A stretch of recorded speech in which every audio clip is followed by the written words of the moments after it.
ఎప్పట్లాగానే మన గెస్ట్ కళ్యాణ్ చక్రవర్తి గారు కూడా ఈరోజు నాతో పాటు స్టూడియోలో ఉన్నారు. నమస్తే కళ్యాణ్ గారు. నమస్తే జయ గారు. నమస్తే కళ్యాణ్ గారు. విజయవాడ నుంచి ఒక మెయిల్ ఉందండి, నేను చూశాను. అమ్మాయి పేరు శాంతిప్రియ. కష్టాలు ఒక మనిషిని ఇలా వెంటాడతాయా అని అనటానికి తను రాసిన ఆ మెయిల్లో ఉన్న విషయం చూస్తుంటేనే అర్థమైపోయిందండి నాకు. అంటే ఏంటి అసలు, ఎక్కడ తనకి ఏది ఒక పరిష్కారం అనేది కనిపించట్లేదు. అసలు దాన్ని నేను ఎలా డిస్క్రైబ్ చేయాలో కూడా నాకు అర్థం కావట్లేదు. సో ఒకసారి మాట్లాడేద్దాం, మీరు పర్మిషన్ ఇస్తే నేను కాల్ చేసేస్తాను. ఈవిడ ఏజ్ గ్రూపు మేబీ 40-41 అట్లా ఉండుండొచ్చు. అంత తన మెచ్యూరిటీ కానీ తను మాట్లాడిన పద్ధతిని బట్టి నాకు అట్లా అనిపించింది. కళ్యాణ్ గారు, హలో. శాంతిప్రియ గారండి? నేను జయానండి, అందమైన జీవితం ప్రోగ్రామ్ నుంచి మాట్లాడుతున్నాను, సుమన్ టీవీ నుండి. స్టూడియోలో డాక్టర్ కళ్యాణ్ చక్రవర్తి గారు కూడా ఉన్నారు, ఒక్కసారి మాట్లాడండి. నమస్కారం డాక్టర్ గారు. నమస్తే అమ్మా శాంతిప్రియ. నమస్తే అమ్మా. మాది విజయవాడ. నాకు మ్యారేజ్ అయి 18 years అయింది సార్. ఓకే. ఫస్ట్ మ్యారేజ్ అయి 18 years అయింది. First marriage. చాలా పెద్ద కుటుంబం, ఉమ్మడి కుటుంబంలోకి ఇచ్చారు నన్ను. భార్య భర్తలు అని అంటే అనురాగం, మమకారం ఇలాంటివి ఉంటాయి, కానీ నా జీవితంలో లేవు సార్. భార్య భర్తలు కలిసి ఉండడానికి ఒక సపరేట్ రూమ్ అనేది లేదు. మేమిద్దరం కలిసి ఈ 18 సంవత్సరాలలో ఒక్క సినిమా చూసింది కూడా లేదు సార్. అత్తగారింటి నుంచి సపోర్ట్ లేదు. తల్లి గారింటికి వెళ్ళి బాధ చెప్పుకుందామంటే అక్కడ వాళ్ళు కూడా నాకు శత్రువులు అయిపోయారు.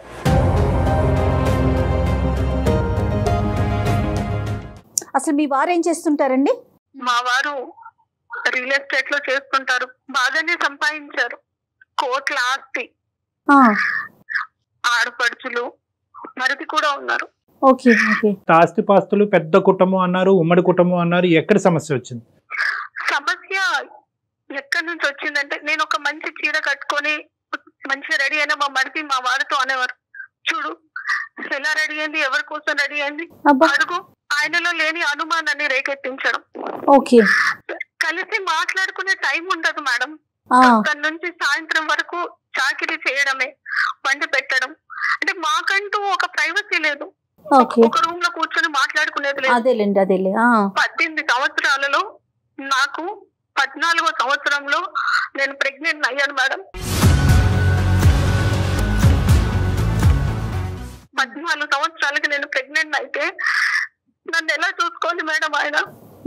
14 years ఆఫ్టర్ మ్యారేజ్ అంటే మనుషులా కూడా చూసేవాళ్ళు కాదు. ఆ ప్రెగ్నెన్సీలో నాకు షుగర్ కూడా అటాక్ అయింది. నన్ను తీసుకొని హాస్పిటల్ కి వెళ్లే వాళ్ళు కూడా కాదు. అంత పెద్ద ఉమ్మడి కుటుంబంలో నాకంటూ నా కష్టాన్ని చెప్పుకోవడానికి ఒక్కరంటే ఒక్కరు కూడా ఉండేవాళ్ళు. అంటే శాంతి గారు, అటువైపు నుంచి ఉన్న రీజన్స్ ఏమై ఉండొచ్చు? ఒక అన్నయ్య, ఒక అక్క, తమ్ముడు కూడా ఉన్నాడు. అన్నయ్యకు తన భార్య లోకం, తను ఏం చెబితే అది. నాకు సపోర్ట్ గా మా తమ్ముడు ఒక్కడు నిలబడ్డాడండి. నేను ఇంకో 2 రోజుల్లో బేబీకి డెలివరీ అన్నప్పుడు నాకు పని చేస్తూ ఉమ్మనీరు మొత్తం పోతుంటే ఇలా పొట్టని ఇలా పట్టుకుంటేనే హాస్పిటల్కి వెళ్ళాను మేడం.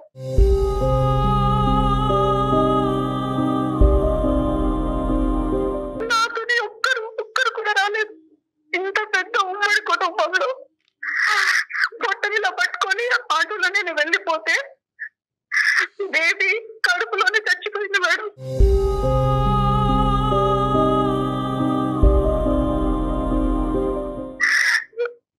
నాతో ఎవరు లేరు, కనీసం మా బిడ్డను కూడా చూసుకోలేదు నేను. ఆ బేబీ చనిపోయి పడితే నేను కోమాలోకి వెళ్ళిపోయాను.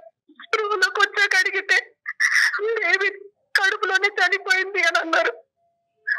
నా బిడ్డని నేను చివరి చూపు కూడా చూసుకొని దురదృష్టవంతురాంది.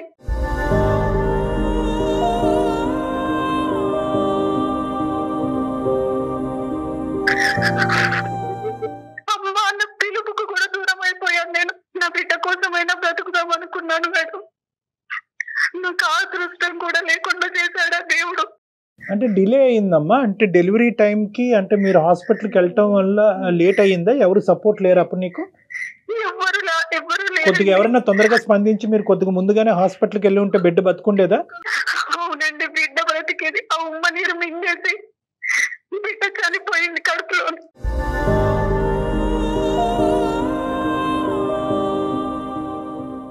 అమ్మ డయాబెటిక్ అన్నారు కదా, అది కంట్రోల్లో ఉందమ్మా ఆ టైం అప్పుడు? పోనీ షుగర్ కి సంబంధించినటువంటి ట్రీట్మెంట్ అన్నదా సవ్యంగా జరిగిందా? లేదు సార్. ప్రెగ్నెన్సీలో డయాబెటిక్ అయితే కనుక చాలా స్పెషల్ కేర్ తీసుకోవాలి. Pregnancy it self is a burden for a women అమ్మ. అంటే ఫిజియలాజికల్ గా మెంటల్ గా ఒక బర్డెన్. ఆ టైంలో ఆ అమ్మాయికి మోరల్ సపోర్ట్ లేదు, ఇమోషనల్ సపోర్ట్ లేదు. దానికి తోడు ఈ అమ్మాయి దురదృష్టం 14 years తర్వాత ప్రెగ్నెంట్ అవటము, ఫిజికల్ ప్రాబ్లమ్స్ రావటం, ఉమ్మ నీరు బేబీ తాగటం, డయాబెటిక్.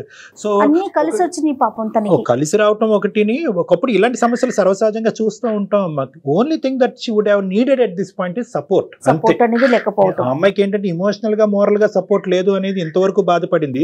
ఫిజికల్ గా తనకి శారీరపరంగా ఒక సమస్య వచ్చి తన జీవితం అనేది, ఆ బిడ్డ జీవితం ఒక రిస్క్ లో పడినప్పుడు కూడా ఎవరు ముందుకు రాలేదు.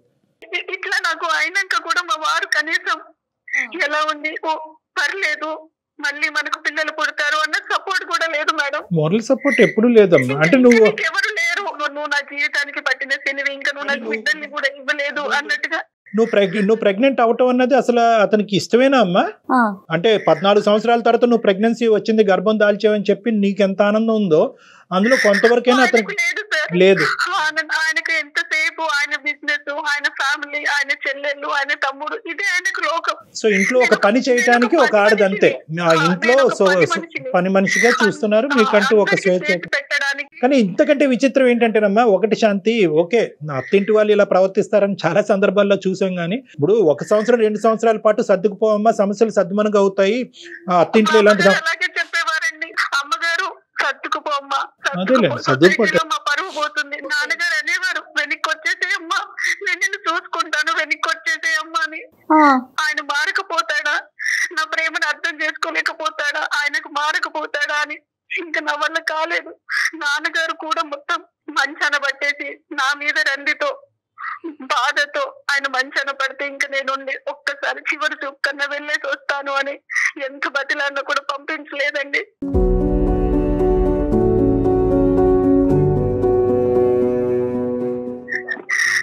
తర్వాత తమ్ముడు తీసుకొచ్చిన తర్వాత నాన్నను చూసిన తర్వాత నాన్నగారు కాలం చేసేశారు.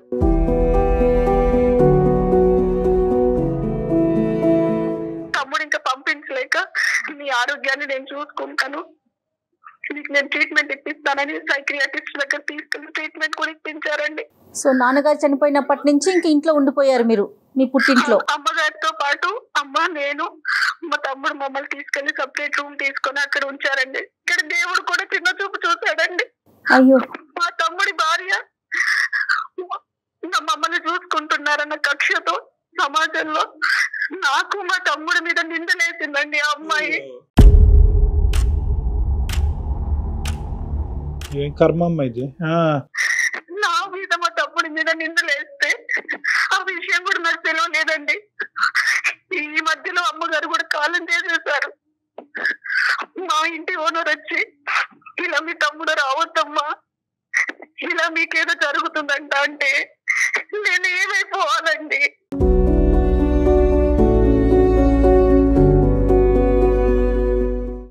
సొంత తమ్ముడండి, ఒక తల్లి కడుపులో పుట్టిన పిల్లలం మేము. ఆమె స్వార్థానికి మా మీద నిందలేస్తే ఏమైపోవాలి?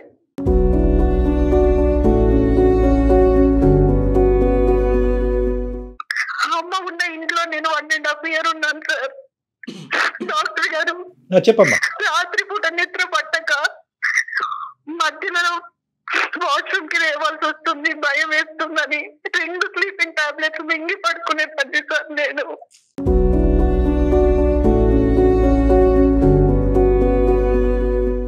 మరి తమ్ముడు ఇప్పుడు నీతోనే ఉన్నాడమ్మా? తమ్ముడు నీకు సపోర్టివ్ గానే ఉన్నాడా? తమ్ముడు కాంటాక్ట్ లో లేడు, వాడికి నేను దూరంగా వచ్చేసాను నేను. అవన్నీ అంటే ఇట్లా నిందలు పడుతున్నాయని తెలిసి మధ్యలో ఒక సంబంధం వస్తే 2వ పెళ్లి చేసుకొని వచ్చేసాను సార్. అతను అనవసరంగా నీ వల్ల అతని జీవితం పాడవుతుందని చెప్పి అతని దగ్గర నుంచి కూడా దూరం అనేసి. అవును సార్, వాడికి 2 ఆడపిల్లలు సార్. వాళ్ళ జీవితం మీద కూడా మర్చిపడుద్ది కదా సార్. అదేనమ్మా, నాకు అర్థమైంది. సో ఫైనల్ గా ఏంటంటే ఎవరికి నేను భారం అవ్వకూడదు, నా వల్ల ఎవరికి కష్టం రాకూడదు అని చెప్పి అటువైపు అత్తింటి నుంచి ఇటువైపు పుట్టింటి నుంచి దూరంగా వచ్చి ఒంటరిగా టైలరింగ్ చేసుకుంటూ బతుకుతున్నాం. అవును సార్. అప్పుడు ఈ వ్యక్తి ఎలా పరిచయం అయ్యారమ్మా? ఎవరో వచ్చారు పెళ్లి చేసుకున్నారని అంటున్నారు కదా, అతను ఎవరు, ఎక్కడి నుంచి వచ్చాడు, ఎలా పరిచయం అయ్యాడు? నేను గ్రాడ్యుయేషన్ చేశాను సార్, ట్యూషన్స్ చెప్పేదాన్ని నేను. సో ఆ ట్యూషన్ లో ఒక అబ్బాయి వచ్చి, మేడం ఇట్లా ఒకరు ఉన్నారు మేడం, మ్యారేజ్ చేసుకుంటా అంటున్నారు, బాగా వెల్ సెటిల్ అన్నప్పుడు నేను మాట్లాడానండి. ఇది నా జీవితం, నేను మళ్ళీ చేసుకోవాలంటే నాకు చాలా ధైర్యం కావాలి, నేను అనుభవించేశాను అని అంటే, లేదు నన్ను చేసుకుంటూ సుఖపడతావు, నీకు మంచి జీవితం ఇస్తానని నమ్మించాడండి. అతని ఫ్యామిలీ బ్యాక్గ్రౌండ్ ఏంటమ్మా? అతనికి పెళ్లి అయిందా? అతని వయసు ఎంత? పెళ్లి అయింది, ఆయనకి 2 పిల్లలు సార్, పెళ్లికి వచ్చిన పిల్లలు ఉన్నారు. భార్య ఏమైంది? భార్య చనిపోయింది సార్. చనిపోయింది. కేవలం ఈ స్టూడెంట్ పరిచయం ద్వారా ఏర్పడినటువంటి ఒక పరిచయం. అవును సార్. ఇంకా మీరు ఇంకేమీ వాకప్ చేయలేదు? అతను ఎవరు, నిజం భార్య ఎటువంటి పరిస్థితుల్లో చనిపోయింది, చాలా ఇంపార్టెంట్ ఫ్యాక్టర్. ఏది వాకప్ చేయలేదు సార్. నా తమ్ముడైనా సంతోషంగా ఉండాలి, నా దగ్గరికి ఇంకా రావద్దు, వాడైనా వాడు ఫ్యామిలీతో బాగుండాలని నేను ఈ పెళ్లి చేసుకుని వచ్చేసాను. ఈ పెళ్లి చేసుకోవడం ఎలా అంటే, పెనంలో నుంచి కుంపట్లో పడ్డట్టు అయిందండి. అర్థమవుతుంది. ఎదిగిన పిల్లలు, ఈయన పెళ్లి చేసుకున్న 4 నెలలకి నాకు చెప్పేశాడు, నాకు ఇంట్లో పని మనిషి కోసం అని నేను పెళ్లి చేసుకున్నానని.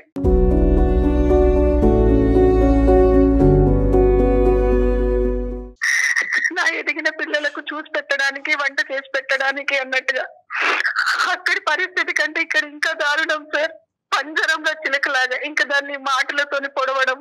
ఒక్క నిమిషం శాంతి, నువ్వు ఇప్పుడు వరకు వేరే వాళ్ళు లేదంటే నీ దురదృష్టం వల్ల ఒక అడుగు, ఇప్పుడు నీ చేతులారా ఇంకో అడుగు వేసి ఇంకా భయానకమైనటువంటి పరిస్థితిలో నువ్వు తీసుకెళ్ళి. డైవర్స్ అయిందమ్మా? ఫస్ట్ మ్యారేజ్ డైవర్స్ అయిందా? అయ్యింది సార్, ఫస్ట్ మ్యారేజ్ డైవర్స్ అయింది. ఇది ఇంకా నరక కూపం అండి. ఎదిగిన పిల్లలు ఉన్న వాళ్ళను పెళ్లి చేసుకోకూడదని అనిపించిందండి.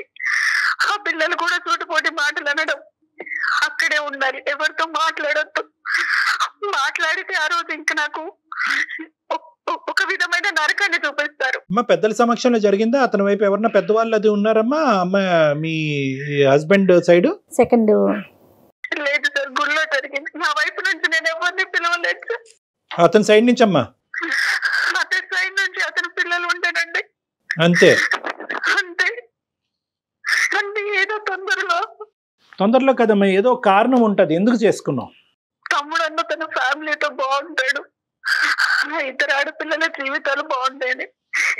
ఇది ఇంకా ఎందుకంటే తమ్ముడికి ఇచ్చి చేసింది ఎవరినో కాదు సార్, మా అక్కయ్య కూతుర్ని సార్, మా అక్కయ్య కూతుర్ని.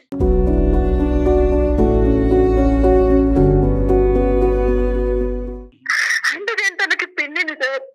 ఆ అమ్మాయి మా మీద అలా నిందలేసింది, ఇంకెవరున్నారని అనుకోవాలి సార్. కాదమ్మా, ఒక నిందలేసే మనస్తత్వం ఉండేటటువంటి వాళ్ళు ఇప్పుడు నువ్వు పెళ్లి చేసుకున్న తర్వాత కూడా నిందలేస్తారు. చుట్టుపక్కల వాళ్ళు కూడా నమ్మారు కదా సార్. డైరెక్ట్ మా ఓనర్ వచ్చి, అమ్మాయి మీ తమ్ముడు మీ ఇంటికి రావద్దు, మీ మధ్యలో ఏదో ఉందంట అంటే చచ్చిపోవాలనిపించింది సార్.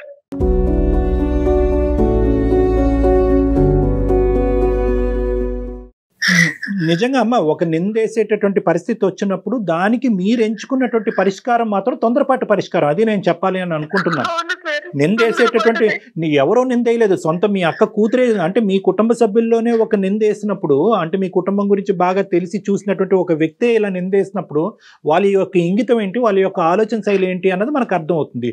ఆ మాట పట్టుకుని ఇంటి పక్కన వాళ్ళు ఎదురింటి వాళ్ళు ఒక 2 మాటలు అన్నారు కాబట్టి ఎవరో దారికి పోయినటువంటి దాని గురించి వాకప్ చేయకుండా తొందరపడి పెళ్లి చేసుకుని నువ్వు ఏం సాధించావమ్మా? ఎవరిని సుఖపెట్టావు?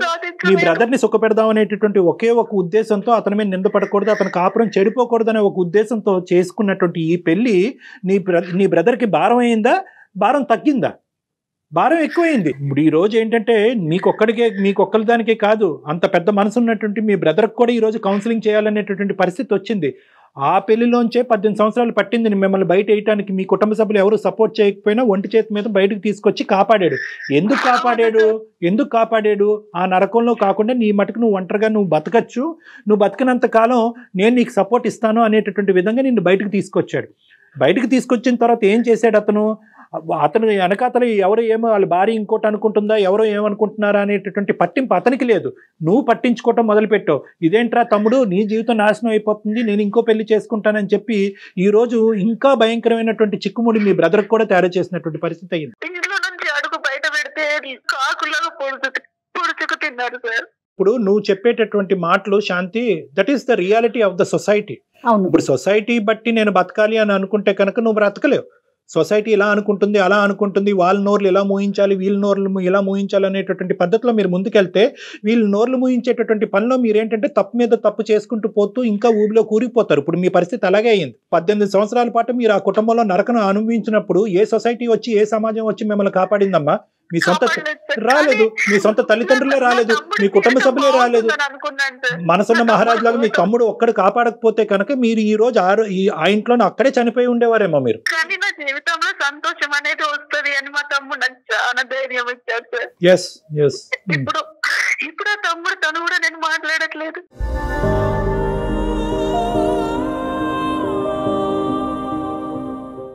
వాడు ఎక్కడ ఉన్నాడో కూడా తెలియదు. ఆ సపోర్ట్ కూడా పోగొట్టుకున్నా అమ్మాయి. బాధపడాలా, కోప్పడాలా, ఏంటో మాట్లాడలేదు. బహుశా మీరు శాంతి గారు ఫస్ట్ ఇష్యూ అయిపోయిన తర్వాత ఎప్పుడైతే మీ బ్రదర్ మీకు సపోర్ట్ చేశారో అప్పుడు మంచి నిర్ణయం, ఒక స్ట్రాంగ్ గా డెసిషన్ తీసుకొని పోని ఆ నిర్ణయాన్ని మీ తమ్ముడితో డిస్కస్ చేసి ముందుకెళ్ళినట్లయితే ఈ రోజు అతని సపోర్ట్ ఉండేదేమోనండి. అవును సార్, అవును మేడం. గతం గత జరిగింది జరిగిపోయింది. తమ్ముడి జీవితాన్ని కాపాడాలని అనుకుని తమ్ముడినే పోగొట్టుకున్నారు మీరు, తమ్ముడినే దూరం చేసుకున్నారు. ఇంతకంటే వాడు కూడా అమ్మాయితో విడాకులు తీసుకున్నాడంట.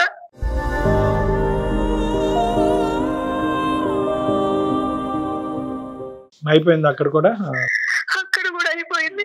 మీరు పెళ్లి చేసుకున్నా అమ్మాయి విడాకులు ఇచ్చుండేది, పెళ్లి చేసుకోకపోయినా అమ్మాయి విడాకులు ఇచ్చుండేది. ఎందుకంటే ఆ అమ్మాయి మైండ్ ఆల్రెడీ పొల్యూట్ అయిపోయింది కాబట్టి. అలాంటి అమ్మాయి మనసులోంచి ఈ భావాన్ని తీసేయటం గురించి మీరు ఒక పెద్ద తప్పు చేశారు. అది ఇక్కడ అన్నిటికంటే బాధ కలిగింది. అంటే తన పెళ్ళే పరిష్కారం అనుకున్నారు శాంతి గారు కదమ్మా. ఇప్పుడున్న పరిస్థితుల్లో ఇంకో నరకంలోకి వచ్చావు. మళ్ళీ ఇక్కడ నువ్వు ఇంకో పనమ్మాయి లాగే ట్రీట్ చేసేటటువంటి ఇంకో కుటుంబం. అక్కడైతే కనుక అట్లీస్ట్ ఉమ్మడి కుటుంబం, ఒకరితో కాకపోతే ఒకరితో చెప్పుకునే దిక్కు మొక్కు ఉండేది. ఇక్కడ ఎవరూ లేరు. అంతా ఒక సైన్యం లాగా ఇటువైపు పిల్లలు, భర్త అందరు కలిపి నిన్ను చంపుకు తింటున్నారు. ఏంటమ్మా పరిస్థితి? ఏంటి పరిస్థితి? ఎన్ని రోజులు అయింది పెళ్లి చేసుకుని? పెళ్లి జరిగి ఈ రెండో పెళ్లి జరిగి ఎంతకాలం అయిందమ్మా? 6 సంవత్సరాలు అవుతుంది. ఎక్కడ ఉంటున్నారు మీరు? కరెక్ట్ గా అడ్రస్ కూడా తెలియదు. సూర్యాపేట నుంచి ఎక్కడో లోపలికి. ఏంటమ్మా?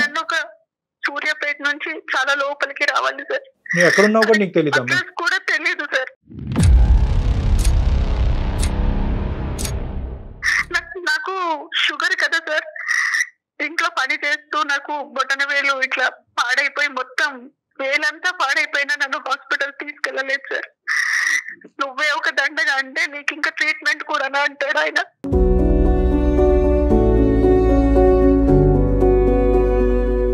ఆ పాత నరకం 18 సంవత్సరాలు, ఇప్పుడు ఈ నరకం యొక్క డ్యూరేషన్ 6 years. 6 years. అవునండి. ఎందుకున్నావమ్మా అక్కడ? స్ట్రైట్ క్వశ్చన్, ఎందుకున్నావు అక్కడ? ఎలా బయటకు రావాలమ్మా? మీ ఇంటికి తలుపు ఉంది కదా, బయటికి రా. వాళ్ళు బయటికి వెళ్ళినా లాక్ చేసుకొని వెళ్ళిపోతారు. మా ఇంట్లో కనీసం పని మనిషి కూడా రాదండి.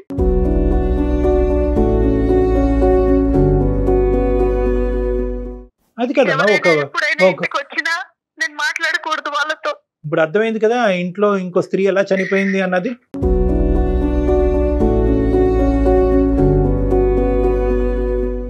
ఇప్పుడు ఇదే పరిస్థితి నువ్వు 3వ, 4వ, 5వ పెళ్లిలో నువ్వు నాకు చెప్పినా కూడా నేను అంటాను, ఒకటే మాట అంటాను, నువ్వు బయటికి రావాలి, నీ గురించి నువ్వు బ్రతకాలి, నువ్వు పెట్టుకున్నటువంటి ఒక ధ్యేయం గురించి, ఒక గమ్యం గురించి నువ్వు బయటికి రావడానికి ఫస్ట్ నాకు దారి తెలియట్లేదు. వచ్చినా నేను ఎక్కడికి వెళ్ళాలి? నో అలా కదమ్మా. ఎక్కడికి వెళ్తావు అనేటటువంటి సెకండరీ ఇష్యూ అమ్మా. ఇక్కడ ఉండి చచ్చిపోకుండా ఫస్ట్ నిన్ను కాపాడుకోవాలి. ఎక్కడికి వెళ్తావు అన్నది బయటకు వచ్చాక ఆలోచిద్దాం.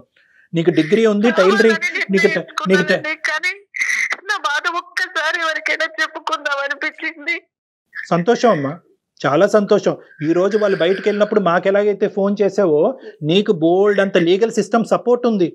నువ్వు ఎలా అయితే మాకు ఫోన్ చేసావో అలాగే నువ్వు 100కి ఫోన్ చేయి, పోలీసులకు ఫోన్ చేయి.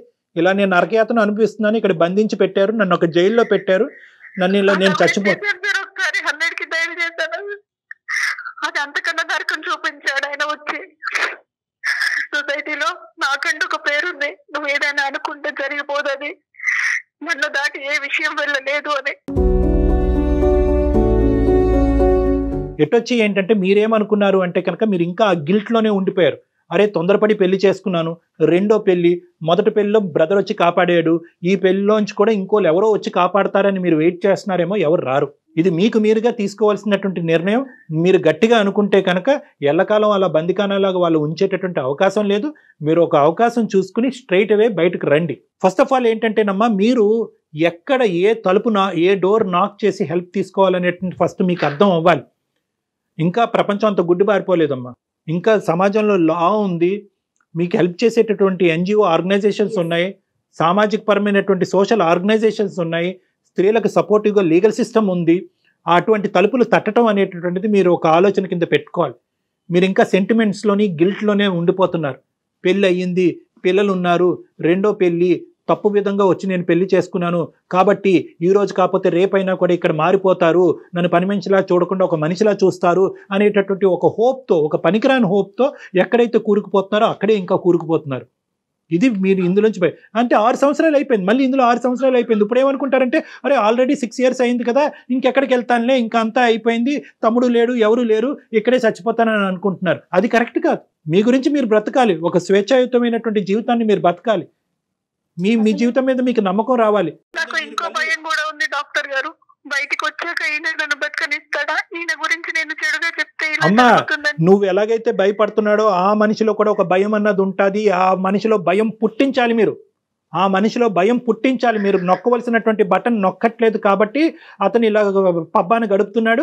ఒక స్త్రీ ఎలాగైతే కనుక ఇతను బాధ తట్టుకోలేక చచ్చిపోయిందో, నువ్వు కూడా అలా బాధ తట్టుకోలేక ఇలా క్షీణించబడి అలా చచ్చిపోతావు అనేటటువంటి వెయిటింగ్ గేమ్ అతను ఆడుతున్నాడు. అప్పుడు ఇంకో కొత్త పని మనిషి ఆ ఇంట్లోకి వస్తుంది అనేటటువంటి ఆలోచనతో అతను ఉన్నాడు. ఒక స్వార్థపూరితమైనటువంటి మనిషిలో నువ్వు భయపడటం కాదు, నువ్వు అతన్ని భయపెట్టాలి.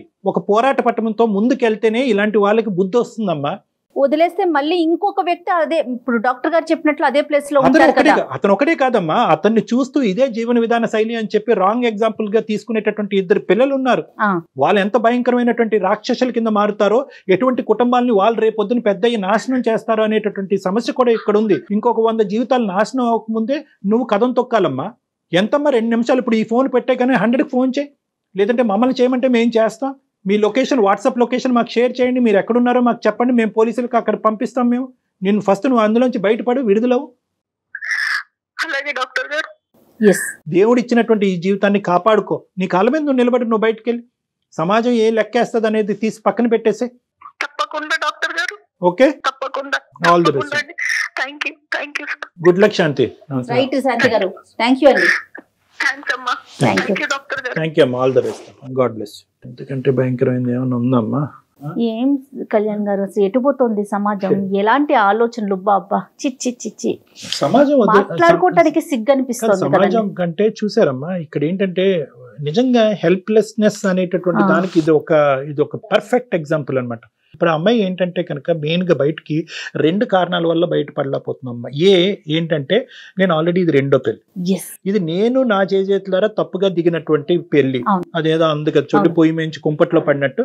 సో ఇది ఏంటంటే కష్టం వచ్చినా నష్టం వచ్చినా ఈ నరకాన్ని నేను భరిస్తూ ఈ శ్రేయస్ జీవితం అంతా కూడా ఈ నరకంలోనే గడిపేయాలనేటటువంటి ఒక ఫాల్స్ ఐడియాలో చాలా మంది స్త్రీలు ఉంటారు. అవునండి, ఒక తప్పు జరిగినప్పుడు రెండోది కూడా జరిగితే దాంట్లోనే ఆగిపోతారు. అది నెంబర్ 1. నెంబర్ 2 ఏంటంటే ఇక్కడే ఇంత నరకం చూపెట్టాడు, గడప దాటితే ఏం చేస్తాడు అనేటటువంటి రెండో భయం. వాడు ఏం చేయలేడు, వాడి ఇంట్లో పులి బయట పిల్లి, బయటకి ఏమీ చేయలేడు.